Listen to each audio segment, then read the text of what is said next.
TFC fans, welcome to another edition of the TFC Roundtable. I'm your host, Tony BISCEGLIA, with my co-host, Mr. Mario PILEGGI, and our very special guest, Mr. Bill Manning, the president of Toronto FC and the Toronto Argonauts. Bill, welcome. Thank you for coming today. Thanks for having me. We greatly appreciate it. It's really our honor to have you here at GTA Sportsplex for our podcast. We're actually live streaming on Instagram and Facebook. Awesome. So we've got a live audience actually watching from all over the GTA. And actually, we're going to have someone calling in to ask some questions. We've got fans that have been emailing us all week. Yep. They can't wait for you to talk to us because we've got some hard questions for you. Yep. And you know what? You were gracious enough to come on and say, you know what? No holds barred. Anything goes, which is our style. Absolutely. So we thank you for being here today on the show. Thank you. Thank you.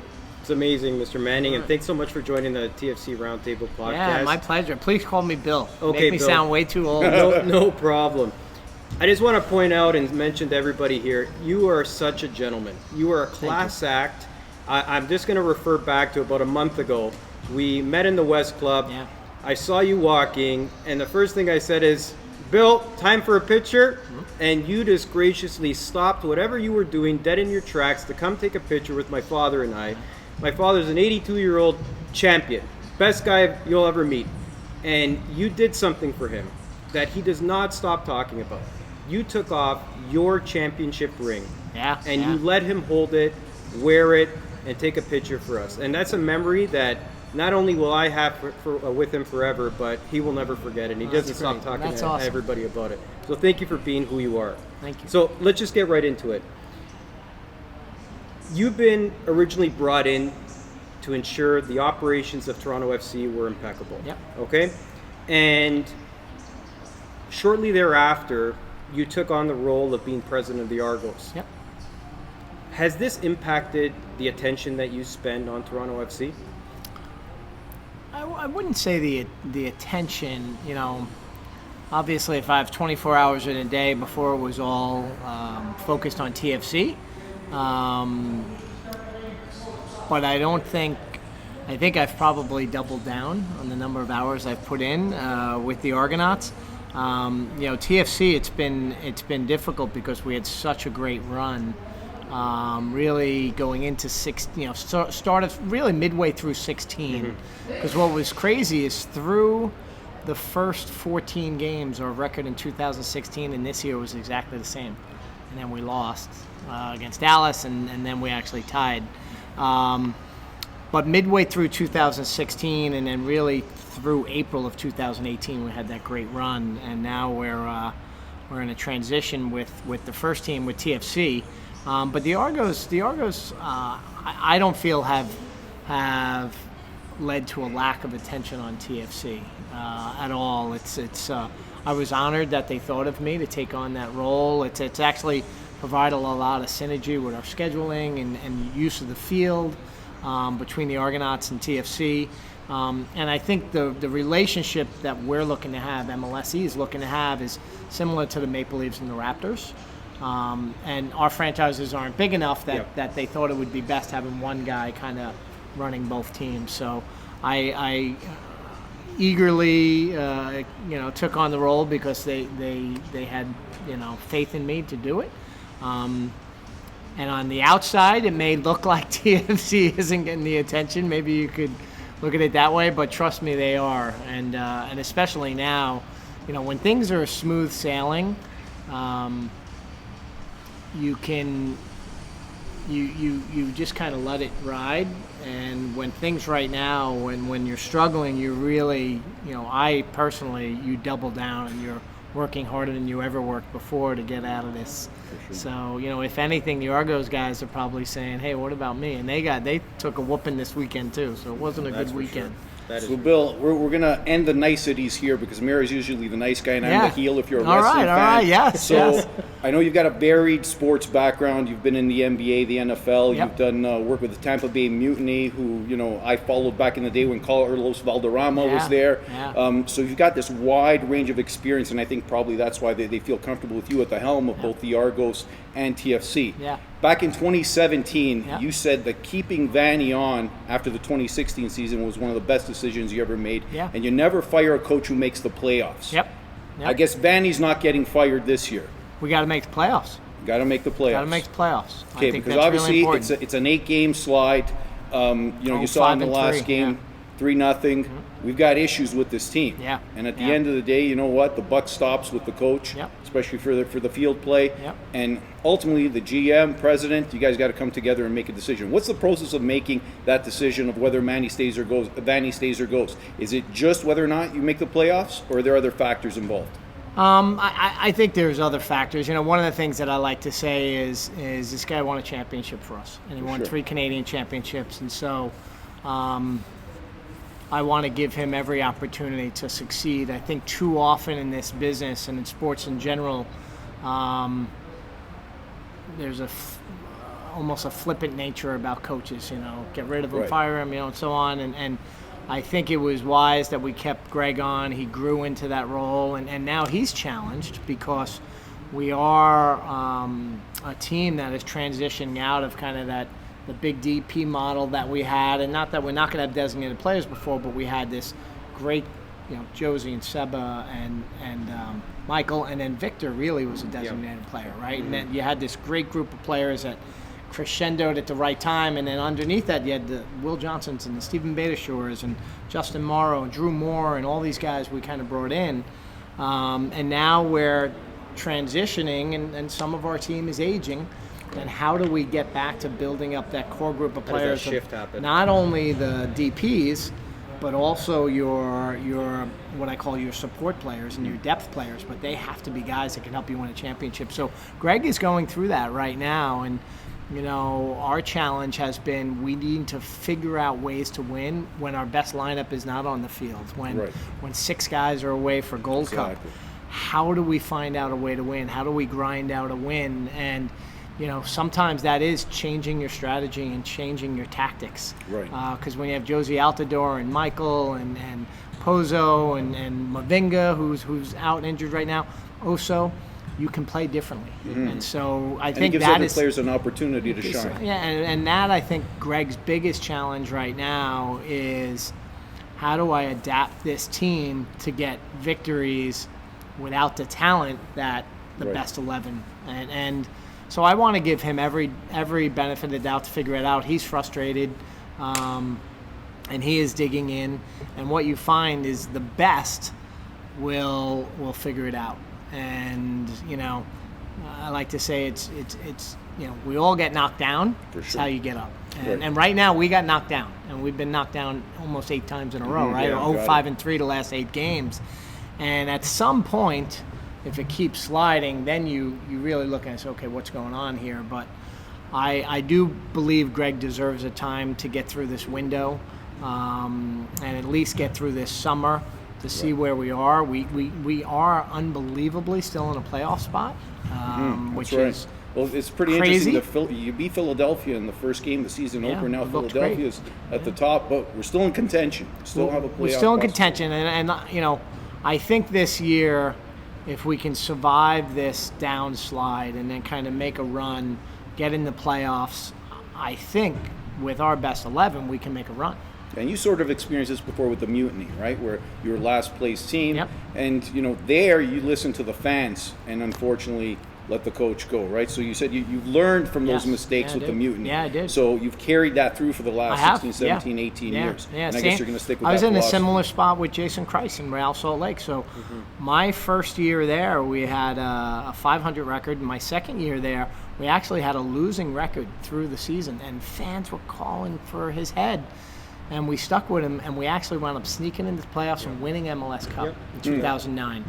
And I think part of it was he was a young coach and he was figuring it out, and we had a team that was actually transitioning to a core, and then we built this core of players with Nat Borges and Kyle Beckerman and Hamasin Olave and Alvaro Saborio, and we had a really good run, 7 years in the playoffs. Last year we didn't make the playoffs, and there's a lot of reasons why, injuries and so on, but 2 years in a row is unacceptable. And I think Greg knows that as well, and it's not saying, coach is going to fire this. No, it's we are not an organization with the resources we have and the type players, bringing in an Alejandro Pozuelo, that not making the playoffs is an option. Absolutely. Mario? So just as a follow-up, just to piggyback on that, I'll never forget on the 3rd of November in 2015, you held your first press conference. Yeah. I think it was a breath of fresh air to have you part of the organization, and diehard fans like we have here that follow the podcast. We've been there from day one. You said something that really resonated with all of us, especially with me, and you said that this is a results-based business, Yep. and that to concede more than 45 goals in a given season, you're not going to the Right. MLS championship. No. So in 16 and 17, we were on point, way well below that threshold, Yep. killed it, thus back-to-back Yep. trips to the finals. 18 was an anomaly. I don't know what About happened. 1.9 goals a game. We And this year we're we want to 1.8. forget. We want to forget about that. But we're on point right now to crush that 45. Oh yeah, no, we're 1.8 goals against, and you essentially have to be 45 is about 1.4 goals against average, 1.37, something like that. And our defense has really struggled, but the other part is the last 8 games we're 5 goals. Yeah. And so you're getting it on both ends. We do miss Chris Mavinga when he's not in the lineup. Drew coming off an injury still hasn't found his form yet, and Laurent Simon has been a little bit in and out of the lineup. Oro got injured, and it's just been kind of a rotation of guys, and we haven't had the stability that we saw during that real good run of time when you had Beitashour, you had Drew Moore, you had Mavinga, you had Justin Morrow. Yeah. Pretty much played every game, right? And that's been a struggle. That's been a struggle. So the only way, I will say this, the only way we're going to make the playoffs is if we get back to conceding, 1.2, 1.3 goals against for the rest of the year. That's the only way. Can I ask you a Because quick question if we're about giving up 3 goaltending? goals a game. Absolutely. This goaltending, obviously, it plays a part. Yep. Goaltending hasn't been the strongest this year, I feel. Yep. What do you look for in a goaltender? Big saves. So I was a former defender, and I always say you look for 3 big saves a game. And so when Alex was at his best, he was making some big saves. Everyone remembers the Bradley Wright Phillips saves, right? Yeah. And when Yeah. Bradley Wright scores that goal, we don't win that game. We lose on aggregate. And those are the saves you're looking for. I thought, Quentin actually had a ton of saves this weekend against Dallas, but you're letting in 3 goals, right? That's right. So it's just too many shots on goal. Our defense was too porous. And that is a concern. It's a concern. So there's a reason we brought in Omar Gonzalez. When I was in Real Salt Lake, I played against the LA Galaxy and I played against Omar, and they won 3 MLS Cups. Mm-hmm. And he's a winner. He's a dominant presence. We've never really had that big 6'4", 6'5" center back. Set pieces. He's a dominant player, and he's been in big situations before. Even when he went down to Mexico, he went to Pachuca. They wound up winning, Yeah. and then when they changed coaches, he fell out of favor with the coach, and that's why he moved over to Atlas. And then the first Atlas coach played him. He was doing fine, and then they got rid of the coach, and you know how it goes. And so he is really excited to take on what he feels, where he's still in the prime of his career. A real long run in Toronto, and he wants to do what Michael and Seba and Josie kind of coming here did. He's saying, I want to do that. Right. now. So is he the next phase of the Michael Bradley? Obviously. I would equate it more to like Drew Moore and when Will Johnson came in here, those guys. So he's the first piece towards. Yeah. Because Okay. if you remember, we had the big DPs, and what we needed was some more leadership, and we needed and Drew clearly gave us that. And Drew at 35 years old is a 34-game season is going to be rough on him. We need Drew to give us his best moments in big games, but it's a long season for him. And he has, in his credit, like I have always said on this podcast that I thought that Simon was going to be that cool-headed, level-headed individual in the back that was going to educate and mentor that back line. Yep. I haven't seen it. I hope that does come out. It's just there's a disconnect. Yeah. I think Laurent. I thought in the first half this weekend he was good. I think he's started to come on.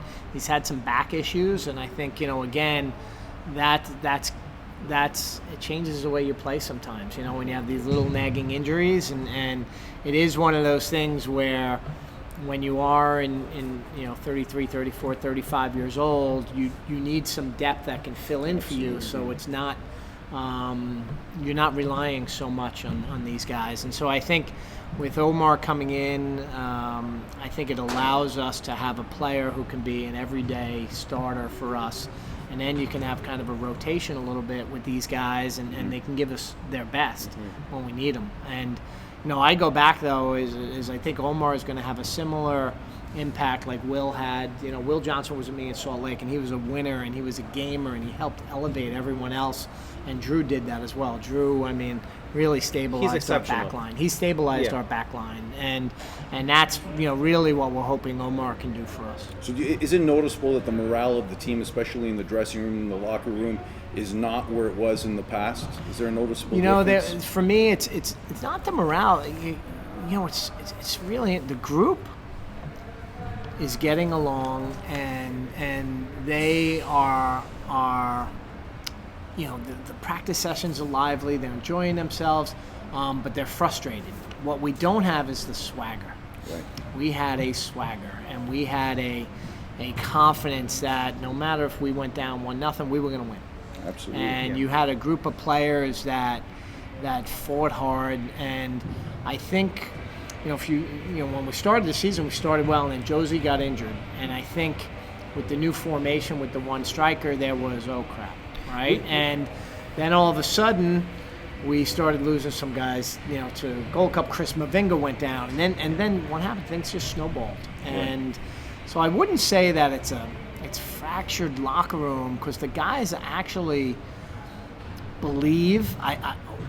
Part of it, though, is there's a different level of believing when you're getting it done every single game, and that I think to get your swagger back, you have to win, and so right now there's a. I saw when Dallas put that second goal in, I was like, we're done.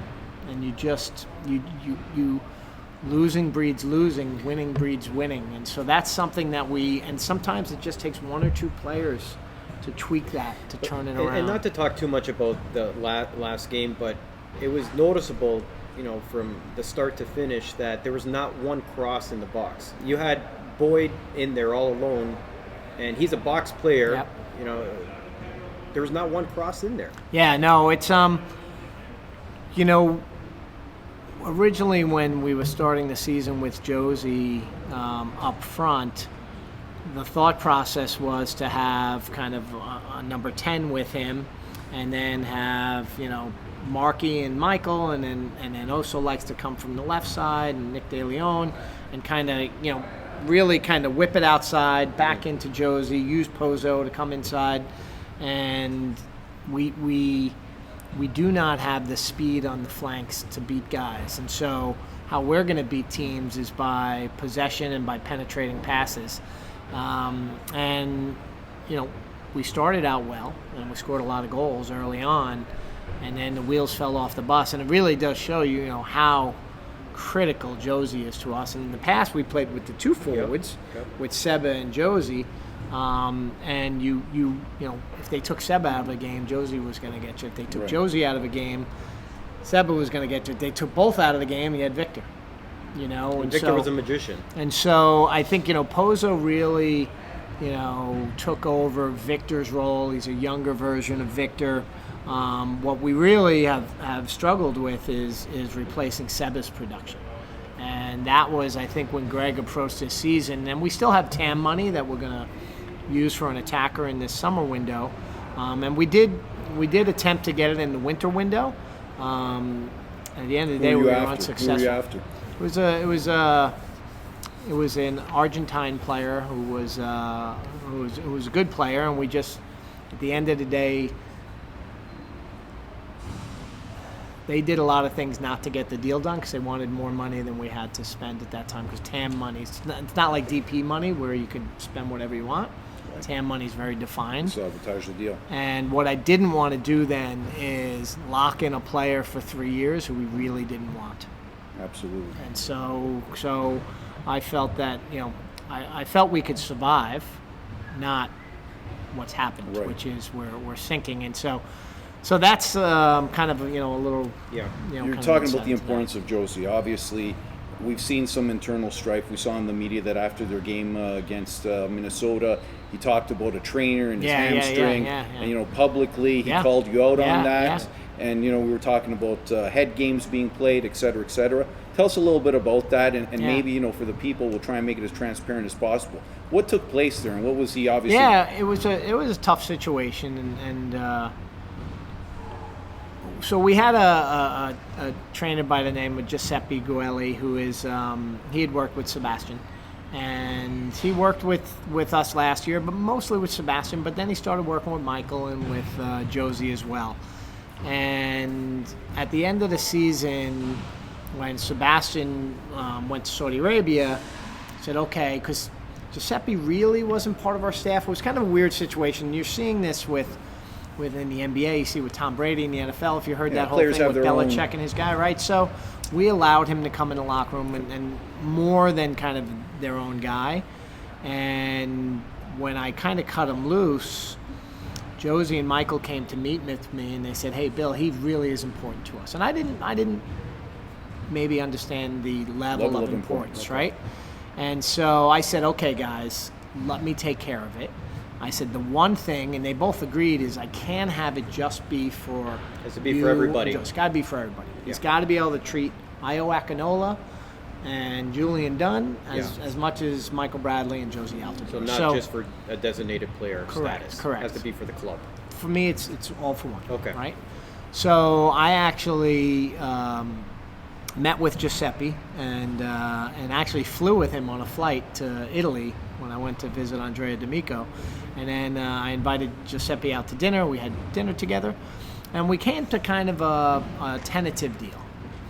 And when I came back, he was scheduled to actually come back, but I didn't let Michael or Josie know or anyone know. Nice. We were kind of having paperwork go back and forth because the deal could still fall apart. And the last thing I wanted to say is, hey, I got you guys coming in, deal falls apart. Because there was still some money, we were negotiating some different things. So Josie pulls up his hamstring, and he goes crazy, and he felt that. Now, Giuseppe didn't miss any time. That's the only misinterpretation. Giuseppe stayed with us, went back, and Josie was very emotional in the moment, and he and I had a talk on that Monday morning about what was going through his mind. And he was like, I'm never going to get healed, and my guy's gone, and I'm in a world of trouble. Little did he know Giuseppe was on a flight coming in that Sunday. And so I think that Josie, look, we spoke at Josie, emotionally came out, and then he went to me because in my mind, I was the guy that cut out Giuseppe, who was going to get him, even if it was a small hamstring injury, which it was going to rehab him and take care of him. And all I said to him is and Josie has had some trust issues in the past with other clubs, and I think here it was a moment where he was angry and he didn't know the status of Giuseppe, and he said he told me he's sorry and he apologized and he came out publicly. So is it water under the bridge now? Oh yeah, completely. And the way I kind of put it was, in a family you have a fight with your sister, your brother, your mom, your dad. But in Italian families, we don't air our dirty laundry. No, I know, but we don't air our dirty laundry. It was an emotional outburst, and look, I think he would tell you he said it was something that. But Josie's an emotional guy. I think it's what makes him a great player. And he said to me, he was choked up even, and of course we talked to him. We talked through some things, and he didn't know that I was going to bat for the group, for the team, and now Giuseppe's with us, and Giuseppe's part of our staff actually now. He's not even contract with he's with us, and he works for the club for the foreseeable future. For the foreseeable, and how did Jovinko steal him? How did you manage to get him? He still works with Seba, but he's under contract. But he's here for so the way he works is Giuseppe's here for 2 weeks a month. And then he works with the guys when he goes back to Europe because he has some other clients. Oh, I see. Okay. But he makes sure that they're up. He probably FaceTimes with them every day. Okay. And then he comes back, and so we worked out a schedule that works for everyone. We got the machines, but we've made Giuseppe now part of our group, part of our team. And for me, how I equated that was it was a little family kind of conflict, misunderstanding, which by that Monday morning we were good, and I don't look back. Because there's not much news on Toronto FC in the media anyway, so when something pops up, it's like a grand. Do you think the importance, Raptors right? have anything to do with this? Obviously, I think you've been let off the hook a little bit because of the success of the Raptors, right? Because I think there's a lot of stuff going on with TFC. Yeah. But, the spotlight obviously has been on the Raptors in Toronto. Rightly so. And that's let you off the hook a little bit, Yeah, right? a little bit. I There's not enough people writing about TFC. That's the problem. You're right. I think the Raptors have taken up so much bandwidth, which has actually been a good thing for us during this slide. And what I'm hoping is we get the big guy back, and Michael comes back from Gold Cup, and also Omar comes in. It's new acquisition, and there'll be another smaller. We're trying to do 2 with the remaining funds we have, and I'm hoping these guys are going to be exciting and add something. We'd added a young Argentine last season, Lucas Janssen, just on loan and he was a good player. So it's going to be a Lucas Janssen type player plus is what we're looking to do, and they're not easy because what you find is with this TAM money is interesting because you're allowed to spend up to $1.5 million on a player, $4 million overall. But with transfer fees, the transfer fees go into that. And so if you buy a player for $3 million and you do a 3-year contract, it's $1 million. Right. So the guy may only make, but now you got to make a good player for less than $500,000, which Difficult isn't to do. always the case. And so you find you generally have to go with a younger player, or sometimes a player who needs a second chance, like Victor Vasquez did. In Mexico, things weren't going well for him, and he needed kind of a second chance. Chris Mavinga in Russia was not in a good place, and he had a really good pedigree though in France, and so we took a shot on him. And so, or it's a young player who is on the up, who's coming In terms up. of that and development, do you think we need to start focusing on some homegrown talent? We've got some really great young academy players with experience, international experience. Yeah. Do you think it's time we start nurturing in-house more than looking outside? Well, I'll tell you, we do, but we're I call it the tip of the iceberg right now. So I just came back from San Diego, where our 2000s, our 2002s, and our 2004s are playing in the U.S. Soccer Development Academy playoffs. Our U15s are in the national championship. Nice. So our U15s play LAFC tomorrow. Now this is 2004s. One of the players on that team, Jaquil Marshall-Ruddy, is a pro already. We've already signed him as a pro. And they are our best age group. I mean, they are a tremendous group of young players. Our 2002s, 1 and tied 2, didn't get through their group, but they did not lose a game on the field. And they had 2 pro players on their team, the 2002s.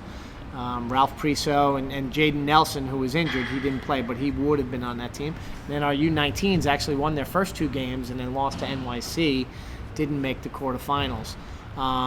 We feel really good about what's coming up. When you've seen now, Liam Frazier is the very tip right now of this iceberg, okay? Yes. Then you've seen him a little bit, and he's someone we think has a lot. What I've really liked is he gives these penetrating passes. He's doing well. That you've seen. Very He's still young, and so I think he's going to be a guy that over the next 3 or 4 years you're going to see a lot more of. But then underneath him, you have Io Akinola, who is now healthy again. Yep. So the last time he played was in Atlanta, and he's a member of the U.S. U20 team. Would have went to their World Cup, but he actually got injured in that game. Tried to rehab, but just was still hurt. So he's prepared, and he's going to be ready for Wednesday night's game. 2 young guys you may not have heard of. Julian Dunn is a center back, is a 2000. Noble Okello is another one, is a 2000. Has a lot of interest from teams overseas. Both these guys are homegrown players. They're with our academy, both pros. 2001, Jordan Peruzza is our leading goal scorer for our U.S. He actually was over in Italy for 3 years. Saw us when we played in the Via Reggio tournament, and then wound up coming back here. Right. He's a pro with our USL and some team. great coaches and mentors. You got Danny Dicchio, right? Oh, we have some really good, and that's why I say we're at the tip of the iceberg right now. We just signed a young guy, Jacob Schaffelberg, who you will see more of. He's in 1999. He's actually from Nova Scotia, so he joined us as a U19. So he wasn't part of like the full system, but he joined Danny's team as U19. Did fantastic. We brought him up to the USL team. He's done really well. He has pace. Got a lot of pace. Left-sided player. Jordan Peruzza, Jaden Nelson is a professional player now. He's a 2002. We have Tariq Muhammad, who's playing for our USL team, who's going to be a pro. I mean, he's going to be a TFC player. We have, so I say it's the tip of the iceberg right now because we have a group of players coming up. What they're not ready to do yet, and I say this a little reluctantly, they're not ready to grab the mantle yet. Okay. And take the team. And I think over the next 2 or 3 years, and this is why I use this transition, I think you're going to start to see the emergence of Bayo Akinola. Julian Dunn is a center back. He's only 19 years old. It's 2000. They need a couple of kilometers underneath their belt. They need to play next to a Drew Moore. Yeah, they need to play next to an Omar Gonzalez, and that's how you kind of bring up these young guys. We have another young guy, Rocco Romeo, who we had on loan in Denmark, who just came back. He's going to play with our USL team the rest of the year. He's a 2000. And these are guys that, did you see the game when we played Juventus a couple of years ago, the U17s? Rocco Romeo and Julian Dunn were the center backs. And we tied 1-1. Also, he was there. And so that's why I say we have these young players, and we have a number of them are all under USL contracts right now. Only Io and Julian Noble and Liam are on the first team contracts, and now Jacob as well. But you'll start to see that transition as we continue to develop from underneath and develop. So it looks our like academy. a bright future, obviously. We think it is. We think it is. Yeah. Good. So just shifting gears for a moment, we touched upon Seba. You're sitting next to two Italian, Canadian, passionate fans who have been there. Just a little bit of history. I was part of the initial meetings when Seba was being introduced. Yeah. And one of the first launch parties that we held at the Columbus Center at Dufferin Lawrence in Toronto was an initiative that we put together.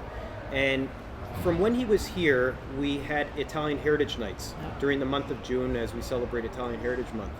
And that has dwindled over the last few years because there's been a lack of cultural events that have been taking place at BMO Field. Not too sure why, but something that we would always love to have back.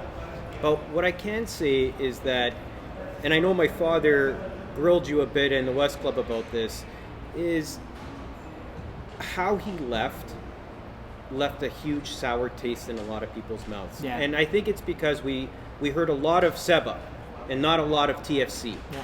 And a lot of TFC that was mentioned was eaten up in what Seba was saying because he was the rock star of the city of Toronto. He put us back on the map, him schmoozing, moving around, going in Yorkville, hanging out with all the celebs. It was, we created this this eagle for him, the fans of Toronto FC. Yeah. So now we're at a point where I think I shared with you, Victor Vasquez got a wonderful send-off on social media, in person. It was beautiful. Right. You told me stay tuned because something was happening with Seba at an upcoming game. Yet, I didn't feel personally that it was something that was at that grand level that he deserved. And I just wanted to know, A, can you speak about his departure and what really happened? Could we have really had him? And B, do you think that there could have been a better job in sending him off accordingly based on what he's done for us? Yeah, I mean, yes and yes. Okay. It was a very difficult time. He was coming into the last year of his contract, and he had an option year, which at his wages, we weren't prepared to exercise the option, and he was angry at that. Were we far off? Depends on who you ask, right? Okay. I would like to say our offer was very healthy. He still would have been one of the top players in the league, but from what he was making, you could look at it as a sizable pay cut too, depending on how you look at it. But we felt that we gave a very strong offer. He wanted us to pick up the option, and we weren't prepared to do that.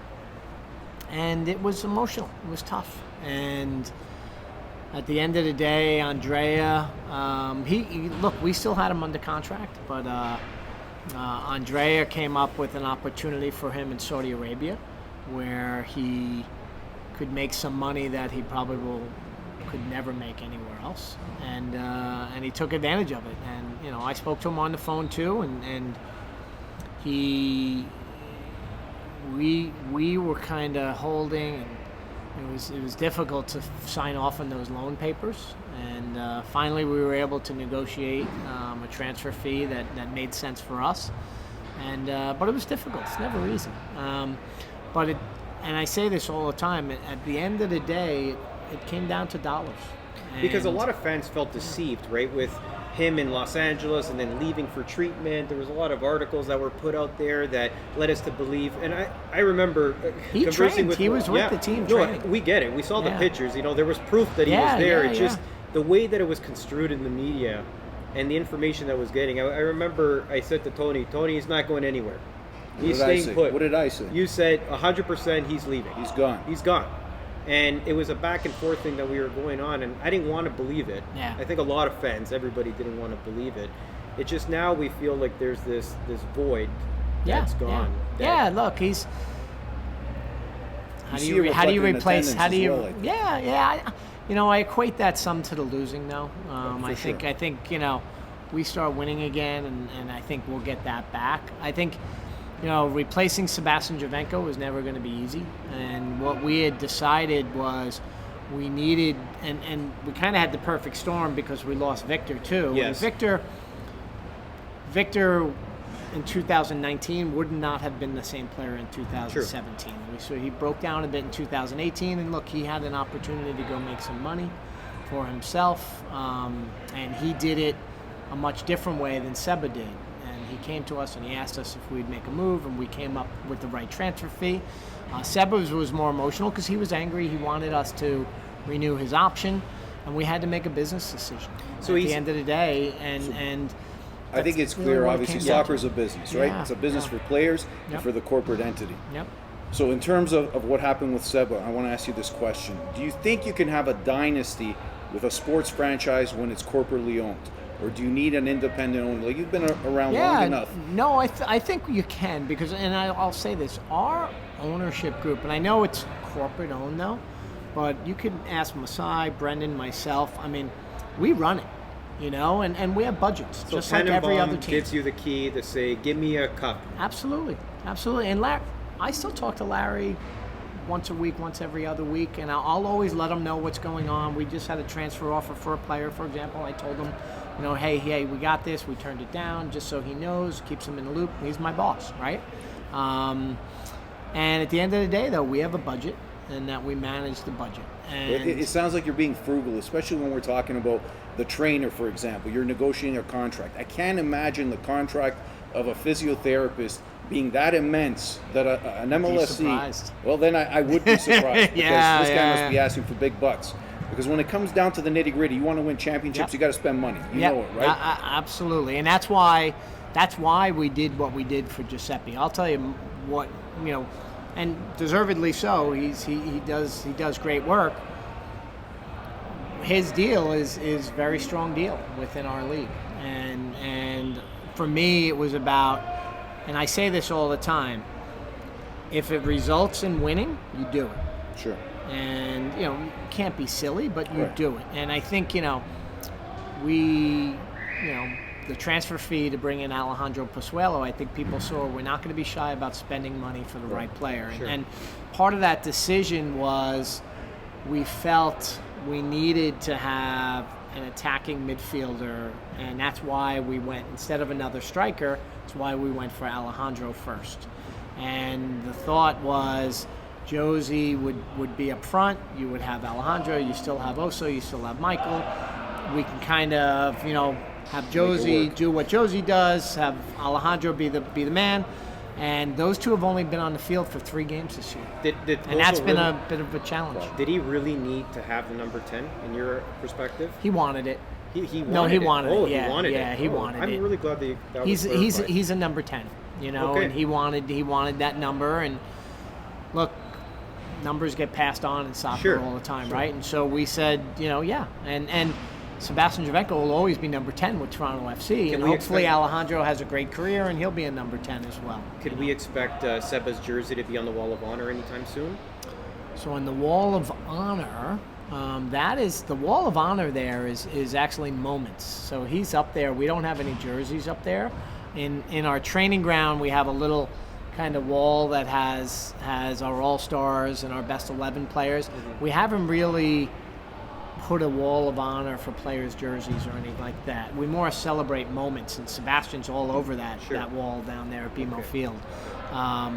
Look, I think it was nice. I had texted him to join me for the game, and he came. I saw that in your president's suite. Yeah, and so it was a good opportunity, especially for he and I to hug it out and laugh a bit. And his agent and I, Andrea D'Amico, have a friendship, and we're going to do a lot of business together with Andrea over the years.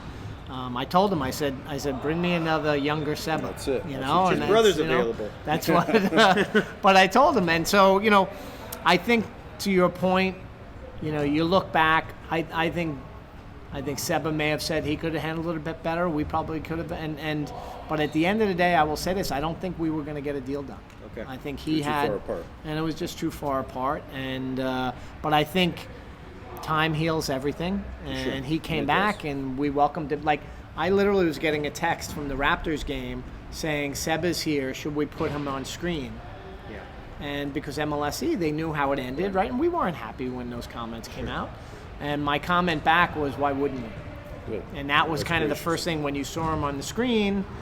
And that's how our company works. So they checked in, they're like, okay. And then I think, I shot a note to Andrea and I said, I'd like to invite Seba to the game. What do you think? And he goes, Bill, he'd love to hear from you. And so That's amazing. so that's how it worked. That's beautiful because we saw the success of having an A-list celeb in Drake being the ambassador. Yeah. And not a shot at D-Row. I have a signed D-Row jersey here. One of I love his history, what he's Yeah. done for this club. But do you think that you were talking about swag?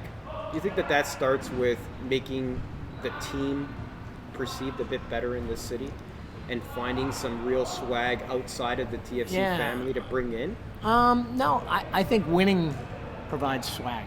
Okay. When you're winning and you're a team, fans always respect winners, right? And even my team in Salt Lake, we captured that city of Salt Lake, and we're a soccer team no one knew about. The team only started in 2007. By 2011, we were selling out every game, and it was this consistent winning. And so I think we were able to really capture the city there for almost a 2.5-year period. And we had some stars, though. You had Seba, you had Josie, and they were able to transcend just soccer fans. People knew who Sebastian Javenko were. Josie Altidore is now engaged with Sloane Stephens. People know who Josie Altidore is. They know who Michael Bradley is. So I think part of that swag comes with the winning, and you develop that. And you look at the Jazz, I'm not the Jazz, the Raptors yes. right now. I mean, it's winning. It's crazy. It's winning, right? Because if they were a 500 team, you wouldn't be seeing what we're seeing. One of your KPIs, your key performance indicators, customer service. I know Yeah. you've had dinner with fans. Oh, yeah, You've done some amazing My buddy Joe things. Frasca. That's right. Yeah. So let me ask you this question, and it's something that we talk about on this podcast every week: the experience, the fan experience at BMO. Yep. To me, there's a noticeable difference when you go to a Toronto FC match versus going to a Raptors game. Yeah. The experience is different. It feels different. Yep. Even things just like, paying $13 for a beer. We always talk about that. Concession prices, right? The Argos Yeah. have some family-friendly Yeah, concession prices. They have $5 beers. Yep. Why are we not seeing more of that at TFC games? Why are we seeing $30 parking, $13 yeah. beers? Yeah, it's interesting, and I'll say this with how our company operates. TFC is treated within our company just like Raptors and Leafs, and so it's the same group does the concessions. The same. We work with Exhibition Place and parking. But the same group does it all, and so we always look at, okay, what are they charging at Scotiabank? Here, and we don't. Scotiabank charges more, Right. and so we charge less. But part of it is, who do you want to be, right? And the Argonauts have lost generations of fans. Right. In all honesty, I mean, they really Absolutely. have. And Well, when I was a kid, I used to go watch them at CNE Stadium. I don't know if you knew the history. I've seen the pictures. Exhibition, 50,000 Yes, people watching yes, an Argos yes. game and cheering them on. In It the was like an 70s NFL and game. 80s. You Oh, got yeah. it. Exactly. And so we're trying to bring back a group of fans. What we do have to look at with TFC, because we don't want to alienate fans. We don't want to lose fans. And we are down a bit. And I think it's more the slide. Because you get your casual fans, which you can never, you're always going to have your hardcore fans. And the great thing about TFC fans is they've been there loyal since 2007. I mean, these guys are just amazing. like us. Bill, we have, amazing to and me. it's not a braggadocious comment over here. We have 15 seats between us here, right? And that's amazing to me, because I know the years you guys went through were really, really Rough tough. times. And we're going to get back to where we were over those last few years. But part of being big league is sometimes the beer prices are big league, right? And that's just so But if would you say understand your kind target of what I'm market saying. or your demographics different? Obviously you know about Leafs and hockey, Yeah, very oh, yeah. corporate, Oh, yeah. right? You're not going to bring a family of four to a TFC game, which I think soccer is a lot more of a family-friendly sport. It's unaffordable for most fans. Yeah, well, we do get families because we're the weekends, For right? sure. The Raps and Leafs, they do have that corporate clientele. Right. It's a fine balance. It's a fine balance. And what we kind of look at is, we were selling out every game in 2017 and early 2018, and then it started to dip about midway through last season. It'll be something we reevaluate, depending on where we are. I can tell you, we sell a lot of beer. You We definitely do. We sell a lot of beer. This brings me to my next point. Is it about the beer or is it about the soccer? It's always about the soccer. It's always about the soccer. It's always about the soccer. And that's why, for TFC, TFC games are much different, like you said, than Raptors games and Leafs and Argonauts. You go to an Argonauts game, it's more like a Raptors game. Sure. Yeah, you got it. And TFC, for me, it's always about the product on the field. And it's always about the team and the soccer. And what I've really come to appreciate, and I love it because where I'm from in New York, it's very similar. The fans are there to watch the game. And they'll still like you to do a nice, thing at halftime or whatever, but at the end of the day, it's about the game. And the fan base is knowledgeable here. They're very knowledgeable, and they call you to task on things, but they're also I think there was an appreciation for what we did from this fan base in this town that was special. Yeah, and I don't know if you know special. the history of soccer in Toronto, but TFC is the longest-term successful franchise in soccer history in Toronto. Yeah. We have the Toronto Blizzard, who played at Exhibition Stadium as well. Absolutely. The Defunct Metros Croatia. You got it. So we've With got Bobby a long Aruggi and NASL. Carmine Gino Marcantonio. You got it. And, My neighbor. You had the Toronto Lynx. Absolutely. They used to play in a league that I played in, actually. Di Rosario played for the Lynx, owned by Enzo Iantorno, another local guy. Yeah. So that brings me to my next question. You got the CPL now. You got this. What do you think about it? Because I know players are coming up and down. Yeah. What's your thoughts on that in the future of Canadian soccer? Is there room for two pro leagues? Can CPL coexist with the MLS? Without a doubt. Without a doubt. Jimmy Brennan is running the New York team. He's a TFC legend and the first signing ever for our club. We loaned Carmine Zacco's there. We loaned Ryan Telford to them. That's right. And Ryan came back to us and got an assist to tie a game for us, That was nice. I think you'll see more of that in the future. Okay. Look, I think I can equate where they are to where MLS was in 1996. And when that league first came out, and it was growing pains, and the level of play maybe wasn't the greatest, and over time, you get there. I think the talent in Canada right now, and I say this, I think within 10 years, 20 years from now, Canada is going to be right up there with the U.S. and Mexico. I think within the next 10 years. Why do you think that? Because we're spending more money in terms of development and TFC and I do, CPL, but I more also exposure? think, and I see it here in Toronto, the demographic in Toronto, there's so many first-generation Canadians where their parents loved the game, grew up with the game, and they're coming out of the womb with a soccer ball, not a hockey stick. Yeah. And we see it. You look at the complexion of our teams and our 2004s, our 2003s won the Dallas Cup. I mean, that's if you ever heard of the Dallas Cup, Yep. it's one of the We're most not doing prestigious enough of a tournaments in the job world. speaking about these successes, and I'm really glad that everybody here had an opportunity to hear about these success stories, because where else are you going to hear it? Nobody's writing about it. We do, we do have kind of our TFC Academy piece of our website, and we do have some social, but it's not the level that TFC is, right? And so it's more for the hardcore fans. We'll find out about that. And I think Tony touched upon it. I just don't think that season ticket holders, and I'll speak on his behalf as well, we don't want to feel as though this franchise is the runt of MLSC. Yeah. Because if that's the case, there are a lot of people out here that will crowdsource and crowdfund and buy the team from MLSC and run it accordingly. Oh, yeah. We're going to do what Rocco Camiso did. The owner of the He Cosmos. now just bought Fiorentina. Listed it on the Absolutely. NASDAQ. So we're going to get the TSX. We're going to get a little group together. We're going to buy your club. You heard it here first. You're on TFC staying. Roundtable. You're staying. Oh, We want man, you. I tell you. If we can come to an agreement, if we're not that far apart. The expansion fees are unbelievable, right? So think about MLSE bought TFC for $10 million. That's right. That's right. Ottawa Fury's only $3 million. We could get them. And you're now looking, and the guys in Ottawa Fury are doing a great job. We have a couple of players on loan to them right now, Aiden Daniels and Robert Boscovich.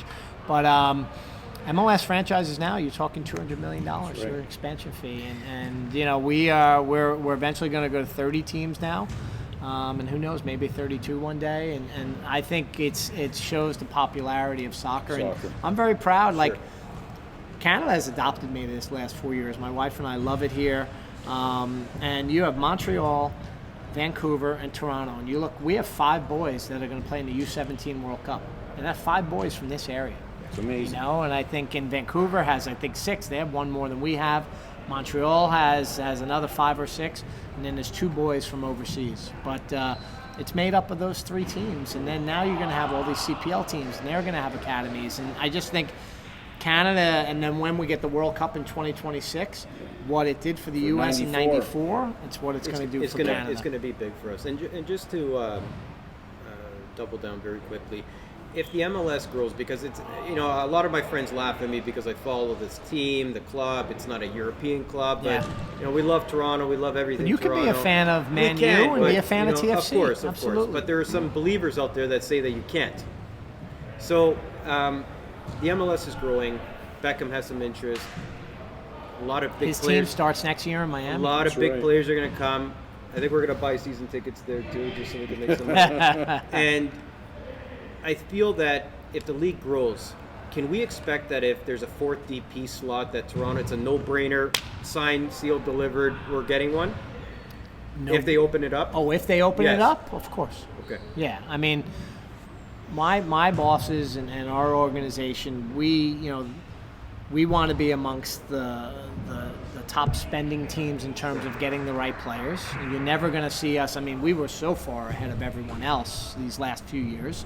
And they've shown it with the investments they make with the Leafs and the Raptors. They want to win, and you need talent. You need talent to win at the end of the day. And so we're going to continue to acquire talent, but. And we've never been able to do this before. We are going to develop talent from within.